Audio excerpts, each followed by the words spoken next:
Hey y'all, welcome and welcome back. Obviously this is a little bit different setup than normal, but we're doing a different kind of video than I usually do here. As you can see, we've got a couple of old Monster High dolls. Very, very excited about these. I posted on my Instagram story a while ago that I bought these at the toy department, which is rapidly becoming one of my favorite places to be. And I could not be more excited. This Draculaura is from the Forbitten Love. It was a 2-pack with Clawed Wolf. Didn't get him because I've only really ever loved the Draculaura. She does come with her parasol. She is missing, I think, a phone and a purse, which is fine. Like, out of the pieces that she comes with, those are like the ones that I'm most okay with her not having. And I've always wanted this doll. Like, this has always been an absolute grail doll of mine. So to be able to find her with the pieces that I care the most about, like, I was so happy. And then this Clawdeen Wolf from Dawn of the Dance is one that I only really recently realized I loved. When I did my Clawdeen ranking, I kind of had a revelation. Finally got on the Clawdeen bandwagon and realized that I loved so many of her dolls.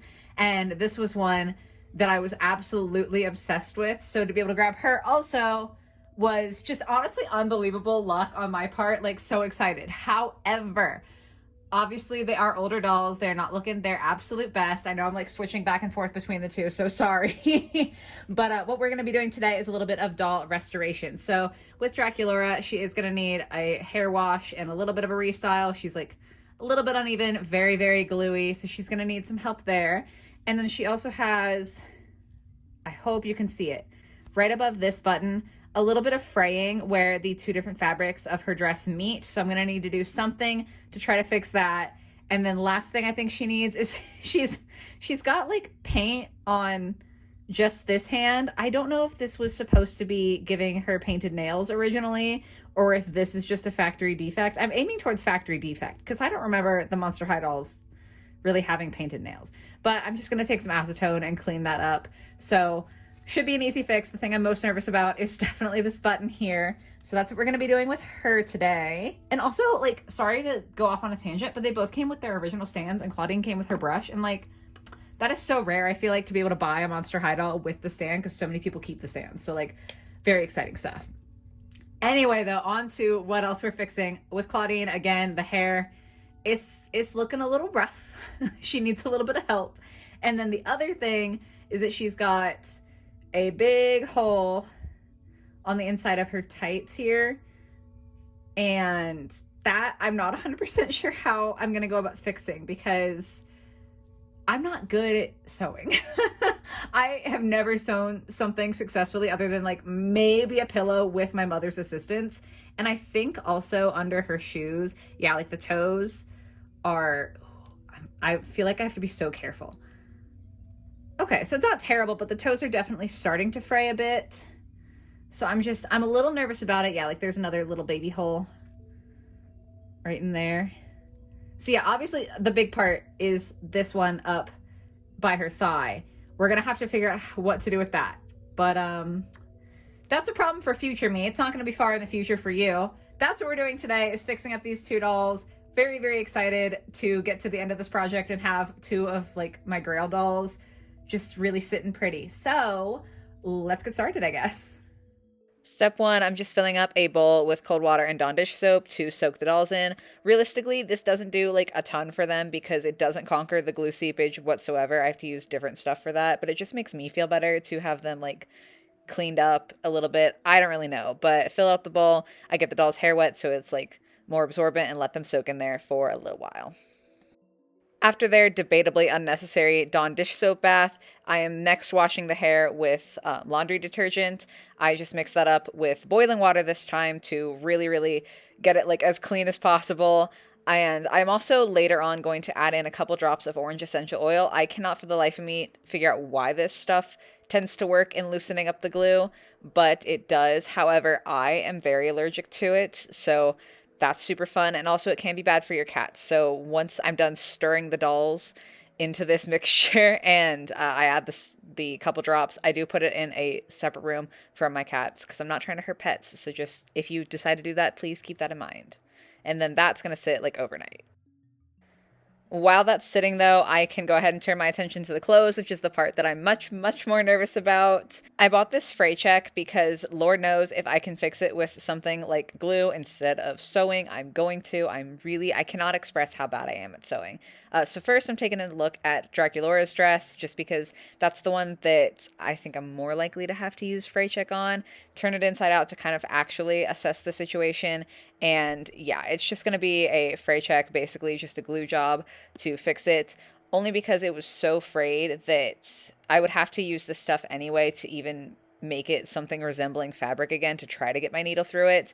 And I think it's just going to be safer to only use the fray check and kind of glue the fabric back together. It's not as neat and tidy, I understand that.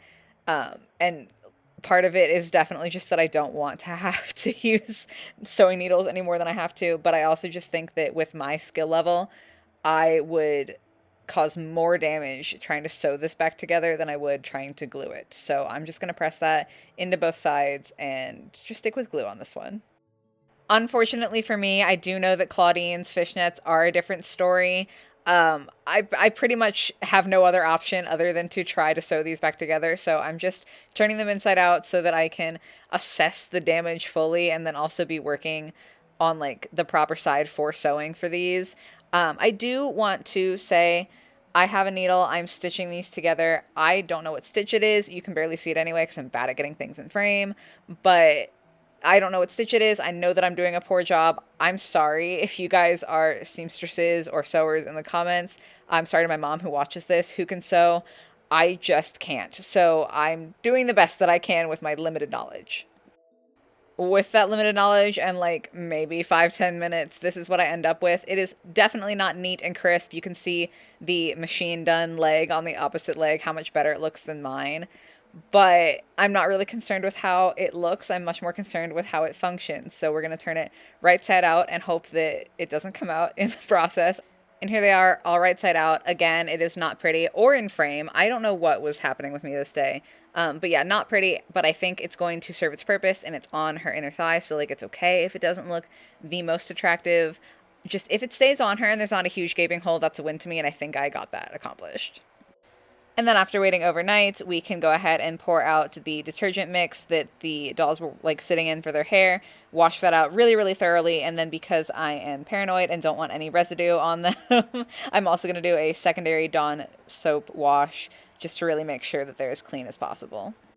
After round 2 of the Dawn, they are not done sitting in this little yellow bowl. I do go ahead and lather them up very, very thoroughly, as you can see here with conditioner. I want to like get literally in every little crevice of their hair that they have and just make it like actually soft. So the detergent and the Dawn makes it clean and hopefully gets rid of all the glue. But then to me, I always find it feels really, really harsh afterwards and it's like not fun to touch. So this is to make it soft again.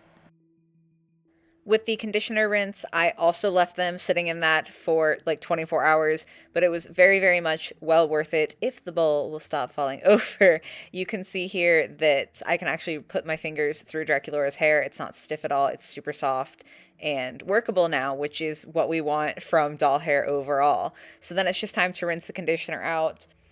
I do feel like it takes literally forever to wash the conditioner out just because I do use an absolutely copious amount of conditioner, but it's well worth it because she's going to be so soft and lovely on the other side of this wash. With that, we are finally done with the yellow bowl phase, and I'm just going ahead and letting their hair dry. Draculaura looks a little crazy, but I have her separated out so I can do her pigtails again, and then Clawdeen is just vibing, so wait to dry. While they're drying, I did almost completely forget to do this, but I'm taking Draculaura's one hand with the paint on it, and I just have a little bit of toilet paper with acetone on it, and I'm just rubbing it on the hand to get that dark pink stain off. Immediately after this, I did wash the hand with soap and warm water because acetone will melt plastic, so like be careful if you're using it, and also like it's toxic and all that, so be careful, but now the hand doesn't have paint on it.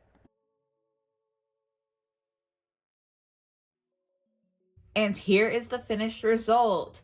Now that I'm looking at them in the exact same position they were before, I feel like especially on camera, they probably don't look all that different. So sorry if this was a boring video. I definitely was not expecting that. I didn't think that through in my little brain, but here we are. In person, they definitely feel different. You might be able to tell like with Draculaura, her hair is so much nicer. Feels like hair again. It's bouncy. We did have a slight catastrophe. She did come with like neon pink hairbands, and in the process of redoing her pigtails after washing her hair, one definitely snapped, and I definitely tried to like tie it back together and fake it till I make it, and it just kept snapping until I was left with itty bitty pieces of pink rubber band. So right now all I have on hand is just the clear ones. At some point, if I buy like a pack of colorful ones for something else, then I'll replace them. But I didn't really want to buy like a whole pack of colorful hairbands just for $1. You know, like it feels like a little bit wasteful to just have them sitting around then. So like at some point, I'm sure I'll end up using them for something and I can then fix her up completely. But that's where we're at for now. But yes, her hands no longer have paint on them. Her dress is at least glued together so that it won't keep fraying and keep being damaged. And then Clawdeen here, I do feel like her hair definitely looks like exactly the same. Her bangs are not, you know, quite as blunt as they were before. But again, her hair is now something that I can touch and not feel disgusted by, which is the main thing for me. And also she doesn't have a rip in her thighs. And I feel like when you see from the front, like display angle, she looks fine. Like it's not perfect. Obviously you guys saw the footage. There's like a couple loose threads, but you know, she's together. That's what's important. So yeah, I'm very happy with how these two dolls turned out. Like I said, these are two dolls that I am so beyond excited to have in my collection. Like I never expected necessarily to be able to own either of these. So having them is amazing to me. So I'm sorry if this was kind of a boring video. I promise the next one will be more interesting. But yeah, this is what we're working with today. So I hope you guys did enjoy going on the journey with me. And I hope you have a lovely rest of your day or your night or whatever it might be. And I will catch you in the next one. Bye, guys.